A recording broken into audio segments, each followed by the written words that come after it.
কোনো কাপড়ই নাই। খেয়াল করে দেখবেন ভিডিওটি একেবারে মনে হয় তৈরি করা একটা ভিডিও। অর্থাৎ এই ঘটনাটি ঘটবে, ভিডিও করবে, সামনে তুলে ধরবে, জাতির সামনে বিএনপিকে মাথা নত করতে বাধ্য করবে, এমন চিন্তাধারা করেছিল। এই ঘটনার সঙ্গে বাস্তবের এবং সত্যিকারের বিএনপির কোন সম্পর্ক নাই।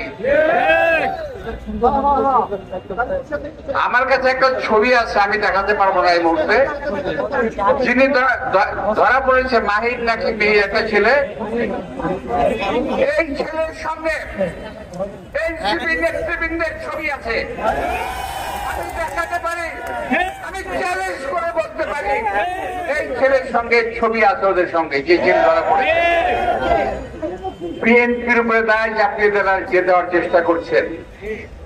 এই মঞ্চে দাঁড়িয়ে আমি শুধু এই মঞ্চ নয়, বাংলাদেশের বিভিন্ন মঞ্চে দাঁড়িয়ে আমি বলেছি বিএনপি ক্ষমতায় যাওয়ার আগেই বাংলাদেশের ক্ষমতায় লোভী কিছু দল বিএনপিকে ক্ষমতাসীন ভাবার চেষ্টা করছে এবং বিএনপি ক্ষমতায় আছে এই ভেবে বিএনপির বিরুদ্ধে শত্রুতা করছে, বিএনপিকে আওয়ামী লীগের দিকে ছেড়ে দেওয়ার চেষ্টা করছে।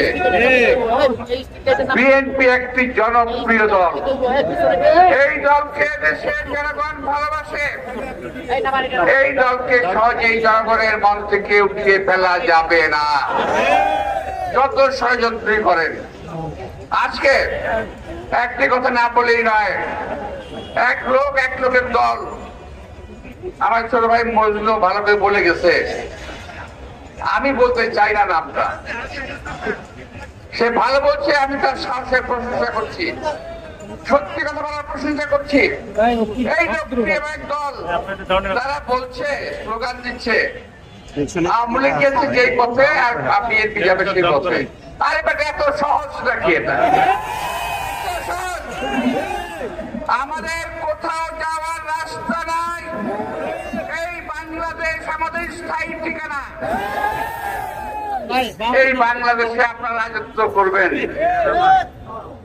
আসার আগে গাড়িতে বসে সোশ্যাল মিডিয়ায় দেখছিলাম ওই ভদ্রলোক সম্বন্ধে, ওই চরমনের বিশ্বাস সম্বন্ধে বলছে যে এই লোকের কোন ইলম নাই, অর্থাৎ লেখাপড়া করে নাই, কোন দাওরা পড়ে নাই, হাদিস পড়ে নাই, কোরআন পড়ে নাই, কালাম পড়ে নাই, এমন কথা বলছে। ফেসবুকে আসছে, সোশ্যাল মিডিয়ায় আসছে।